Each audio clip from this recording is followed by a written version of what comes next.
Hi everyone, it's Jason here and welcome back to another video.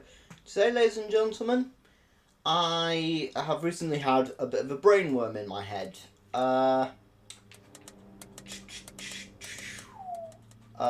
second.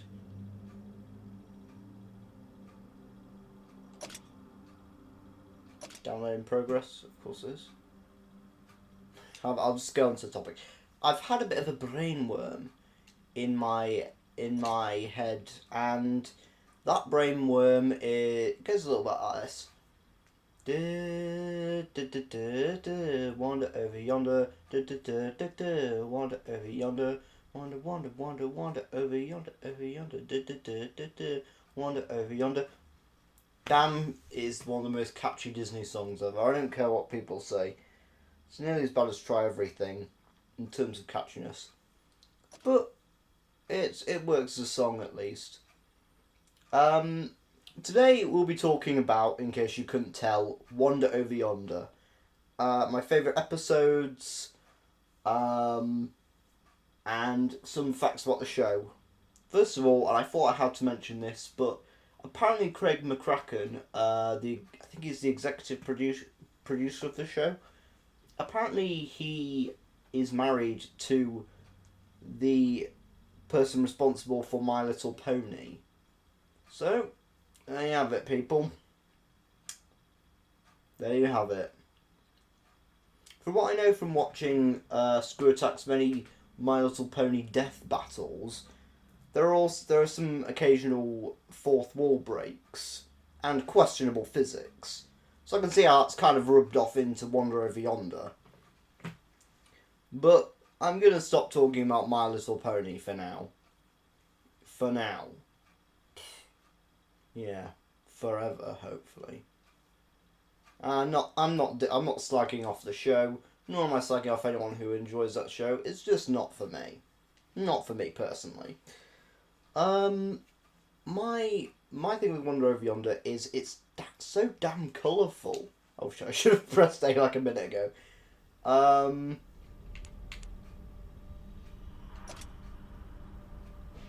Just let me get this. Yep. It's a very colourful show. It's got quite a lot of extremely interesting characters, and I guess in terms of plot, it's relatively straightforward for the first season, before the introduction of Lord Dominator, who's probably one of my favourite female characters within Disney. You know, she's kind of badass in comparison to most ruling females we've seen so far.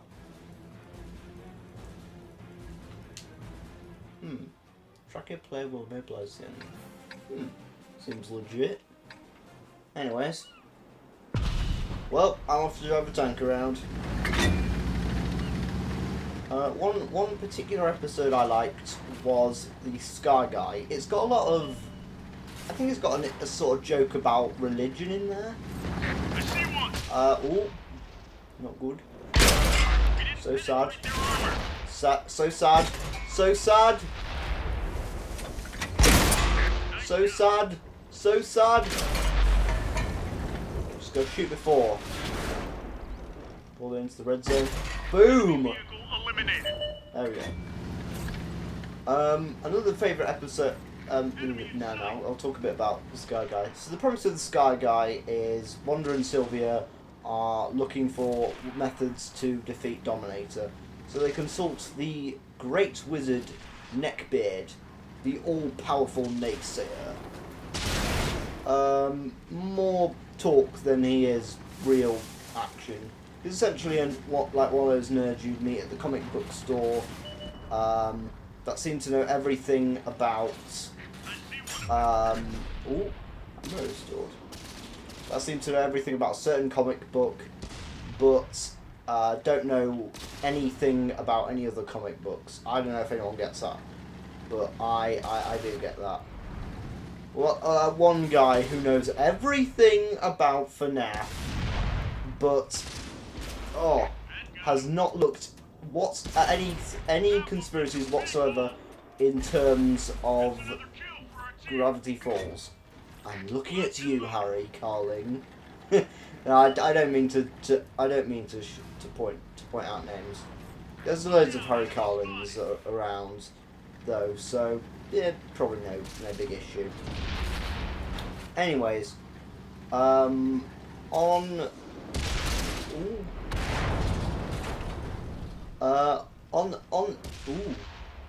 in the episode, Wanda discovers that Neckbeard actually has this small orb hovering in this sort of anti-gravity chamber. He accidentally pokes a hole in it and sees that it's actually a planet inhabited by strange red and blue beings. They instantly start panicking at the sight of him, before then turning to build statues to worship him. And when he starts showing favoritism towards the blue beings, the red beings instantly start a war with the blue beings. I think that's a bit of a meta commentary on religion from the point of Craig McCracken and the rest of the Wander Over Yonder team. There's one other episode that I really feel like I need to mention. The Battle Royale. It's just a compilation of every villain we've seen in the series so far. I think that was also the introductory episode of... No, we'd seen the Black Cube of Darkness before then. I think the episode mainly featuring him, though, was not till later in the series, because it's a flashback to the Black Cube of Darkness's most significant moment in that episode. Anyways, it's just essentially a great battle royale between all the main villains over this ring of invincibility, which turns out to be more of a sort of, I don't know, one of those candy rings you get at sweet shops occasionally. Right, I can destroy anything I want, but I can't get past these rocks. Curse you, nature. This is geology's punishment for me being a science student.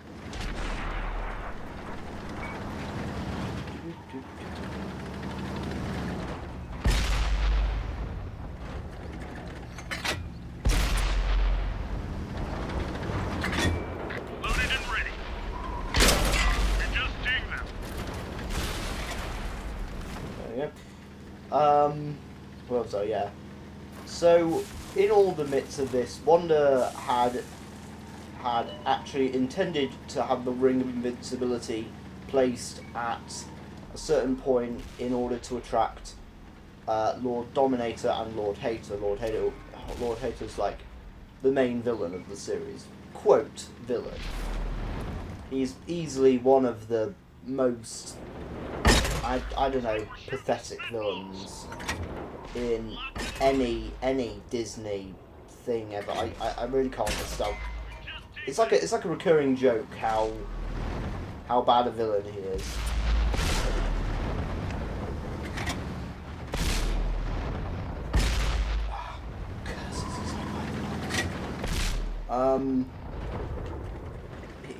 He tries to get the two together after learning that that Lord Dominator is actually a girl, thinking he can get the two together. We've lost this one, but we'll be back.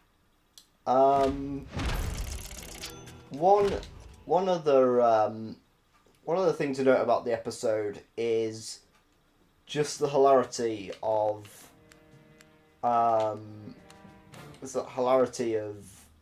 Commander Peepers and Sylvia having to team up in order to save the two, which is actually another theme in another one of my favourite episodes, My Fair Haiti, which is just bloody hilarious. It feels like what Wander Over Yonder really should be. It's got some very cheesy musical numbers in it. Generally, this is a very feel-good episode, and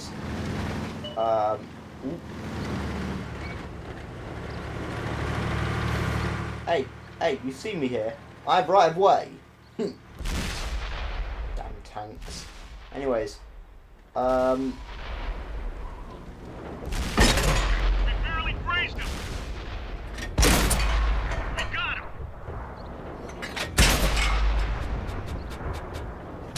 oh, there we go, we're out. That's it. We're scrapped.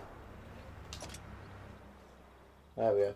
Anyways, My Fair Haiti is basically musical number after musical number. My favourite one would probably be That's How I'll Get Her, with Commander Peepers and Sylvia. In the few episodes that they do team up, those seem to actually be the best of all episodes, you know?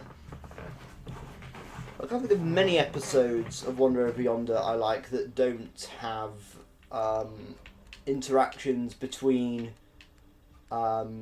either Wanda and Hater or Sylvia and Commander Peepers, or a mix-up of the both. Let's select this one. One other episode I like, having said that, one skit actually, would be oh,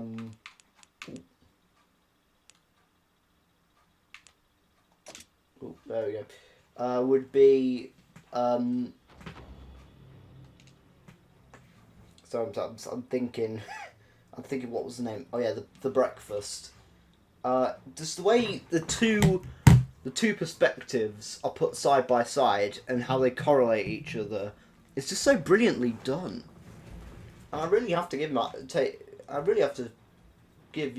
a real tip of the cap, metaphorically speaking, to Craig McCracken and his team. You know, good show.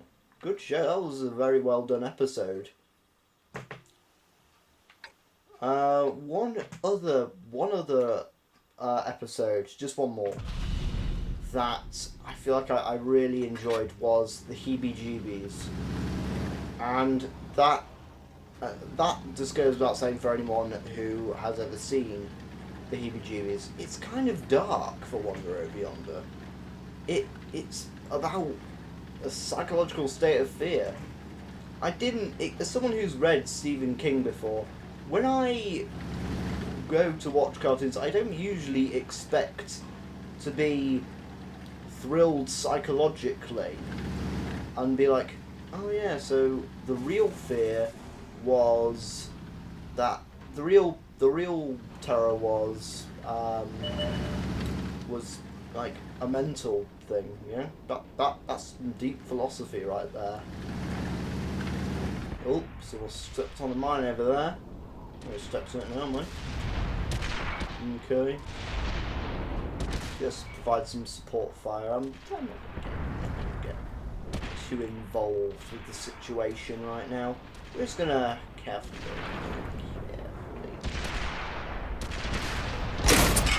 They're hit. Boom.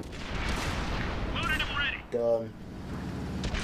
The way Heebie-Jeebies just works out is just brilliantly, and it's actually a really good Halloween episode. Like, last Halloween, I didn't have much material to watch, but what I did do was I just sat down and watched some Courage the Cowardly Dog.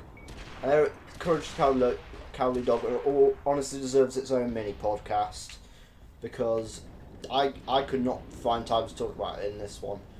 It really needs its own podcast, and I might deliver on that sometime around Halloween. So also, that's one of my favourite cartoons of all time. I've even got a Courage the Cowardly Dog t-shirt. Yeah, it really reminds me of that. See, cartoons don't always have to be very light. Just ask Alex Hirsch or anyone who worked on Wonder Over Yonder. No, not Wonder. Gravity Falls. Duh, Jason.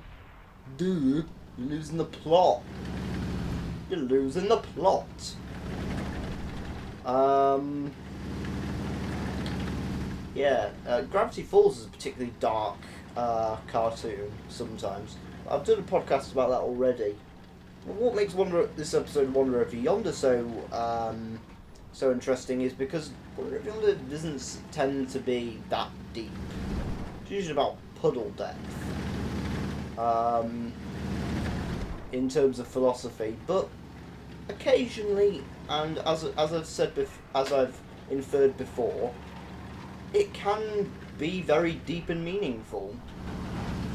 It's not like the average episode of Wander Over Yonder is exactly bad, just not particularly philosophical, you know, which is what some people, but not all people, look for in a cartoon. Though personally, I'd say there aren't any bad episodes of Wander Over Yonder, perhaps aside the party animal. I don't know why. Just feel like it kind of undermines Sylvia's character. Throughout the rest of the series, she's portrayed as this sort of hardcore, badass fighter who always picks brawn over brains and will always pick physical conflict over negotiation. And in this episode, that kind of goes away, you know. It just kind of isn't there, you know. But anyways, I've been Jason Paul McDermott, and you've been fantastic. So make sure you leave a comment below. What should I do for the next video? Also, what's your favourite episode of Wander Over Yonder? Make sure you leave that in the comment section below. Like, subscribe, all the usual business. Share. Why not give that a little share on your Google Plus account? I know you want to. Come on, just a little share. Go on. Anyways,